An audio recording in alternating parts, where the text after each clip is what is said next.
You know, a lot of our veterans will come out of military service, and also a lot of our spouses are in a similar position where they have this amazing abundance of incredible skill sets, but they just don't know how to use them, or they don't necessarily realise that those skill sets are desirable in the civilian workplace. You strip back to the bare minimum, these people are absolutely elite. The things that we have to go through and the things that we have to deal with, honestly, the skills that we have before we've even stepped in the workplace is absolutely huge. Even just the fact that you can sell, you've got the background of punctuality and always being at the top of your game in the format of you're always dressed to impress, you know what's expected of you in the workplace.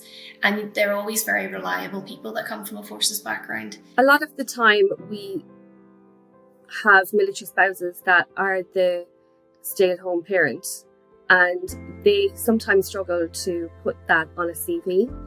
And I always say we need to just think about the transferable skills of what your household and the running of your household looks like. So we just break it down into multitasking, organising, and little bits and pieces like that. I love working with veterans because they have an underlying work ethic that nobody else would ever have unless they've served in the military. It just doesn't exist. They do have a lot of hands-on experience. They're very practical and resilient, and they've usually got a level of confidence as well, which carries well through to the workforce. They just don't know how to identify the skills they have. I find that veterans are they have a very strong work ethos. They're very committed. They generally don't need a great deal of instruction and direction.